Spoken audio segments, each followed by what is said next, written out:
एक सवाल किया गया जो बाइडन से कि जब वो आएंगे कि उनके ऊपर एक केस है टर्की में कत्ल करवाने, क्या उनको अरेस्ट किया जाएगा यूएसए में? तो जो बाइडन ने कहा नहीं, ऐसा नहीं किया जाएगा। हिस्ट्री में फर्स्ट लीडर नरेंद्र मोदी हैं। 2014 में जब से वो इस लीडरशिप में आए हैं तब से उन्हें यूएसए में प्रोटेक्शन और प्रोटोकॉल दिया जा रहा है। उसके बाद मोहम्मद बिन सलमान को दिया जाएगा।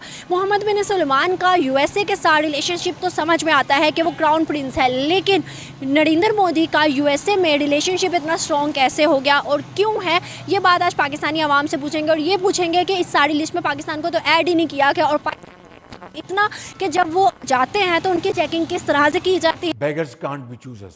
देखिए ना, इसके कॉन्टेक्स्ट में आपको हिस्ट्री में जाना पड़ेगा। हिस्ट्री हमें ये कहती है कि हम तो हिस्टोरिकली नौकरों का किरदार ही अदा करते आए हैं, और नौकरों की जो फिर हैसियत होती है वो नौदौलतियों वाली होती है कि अगर उनके पास पैसा आ जाए तो वो जिस तरह का बिहेव करते हैं उसी तरह का ही हमारी हालत तकरीबन मिलती जुलती है। तो ना हमारे पास कोई पढ़ा लिखा कोई प्रॉपर बंदा है, ना हम किसी को यहाँ रहने ही देना चाहते हैं, और जो सॉरी टू से जो यहाँ पे पढ़ाया जा रहा है वो भी कुछ अजीबोगरीब है।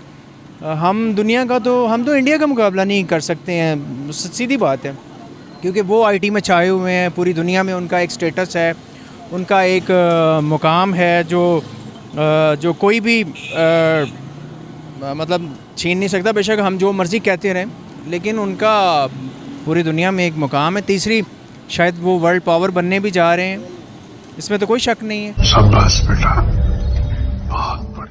हमें अपनी पॉलिसीज़ पे नज़रसानी करनी होगी। हमने अपनी पॉलिसीज़ जो है उसको देखना पड़ेगा, और जो चीज़ें हैं आगे बढ़ने के लिए लायक लोगों को मौका देना होगा।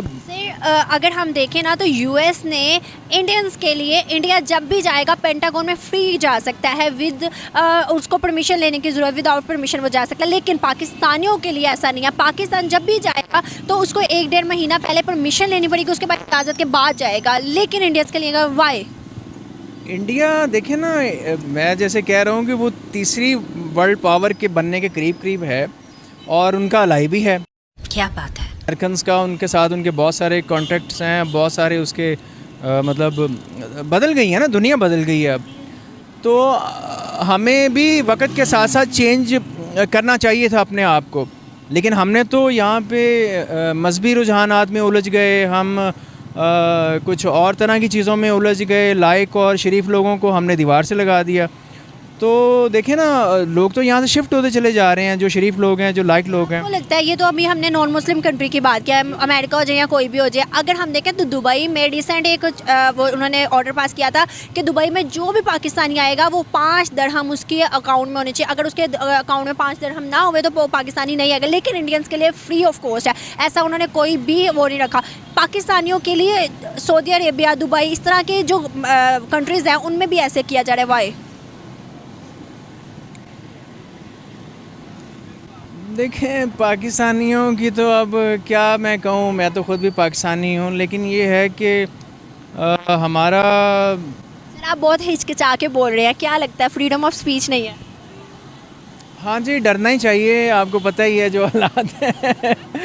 यही वजह है ना कि हम अगर बोल नहीं सकते हैं, तो फिर उसकी एक ख़ास वजह यही है कि शरीफ आदमी का कितना यहाँ पे मसला है। तो बस ये है कि यहाँ पे तो क्या लगता है आपको फ्रीडम ऑफ स्पीच कहाँ ज़्यादा है, इंडिया में या पाकिस्तान में?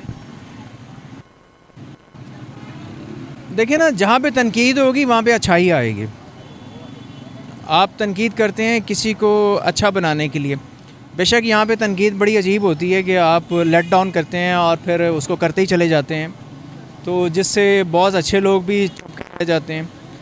तो ये जो चीज़ है, इसको अगर आप कंट्रोल कर लें, अपनी पॉलिसीज़ इस टाइप का कर लें कि वो डेमोक्रेसी के कमरे में आ जाएं, तो फिर आप आगे चल सकते हैं, आगे जा सकते हैं। आखिरी एक छोटा सा सवाल है कि क्या फ्यूचर देखते हैं पाकिस्तान का, और अगर आपको नज़र आता है फ्यूचर में क्या अमेरिका और इंडिया एक पावर हो जाएगा? देखिए जी, ये तो मुझे नहीं पता।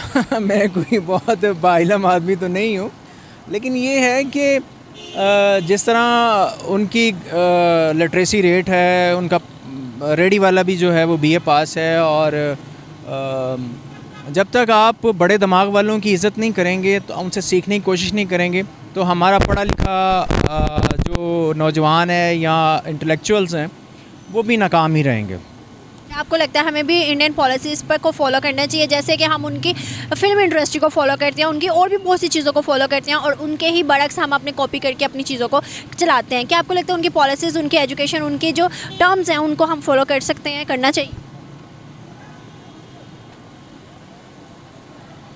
नहीं, ये तो मुझे नहीं पता करना चाहिए कि नहीं करना चाहिए, लेकिन ये है कि फिर सच बोले, फैक्ट पे बात करें, फ्रीडम ऑफ स्पीच थोड़ी सी बाहर निकालें। नहीं देखिए ना, खुशी हुई है, आप यंगस्टर हैं और मुझे तो ये भी नहीं पता आप कौन से चैनल से, बहरहाल मैं भी बोलता चला जा रहा हूँ। देखिए जी, मैं तो बार बार यही बात कहूँगा कि हमें जो पढ़े लिखे लोग हैं जिनसे हम कुछ सीख सकते हैं, बेशक वो हिंदू हैं, मुस्लिम हैं, सिख है, ईसाई हैं, कोई भी हैं, उनसे हमें सीखना चाहिए। हमें अभी सीखने की बहुत ज़रूरत है। और दूसरा ये है कि प्यार ख़त्म हो गया है, किताबों का दौर वापस लेके आएँ। कुछ खामखा अपना फ़जूल टाइम हम फ़जूल चीज़ों में ज़ाया करते चले जा रहे हैं, जिसका कोई फ़ायदा नहीं है। दुनिया हम पे हंस रही है और हम समझ रहे हैं शायद हम अर्तगल बन के, तलवार रख के और घोड़े पे बैठ के जाके तो हम फ़तह कर लेंगे। ये नहीं हो सकता। Thank you. क्या बात है।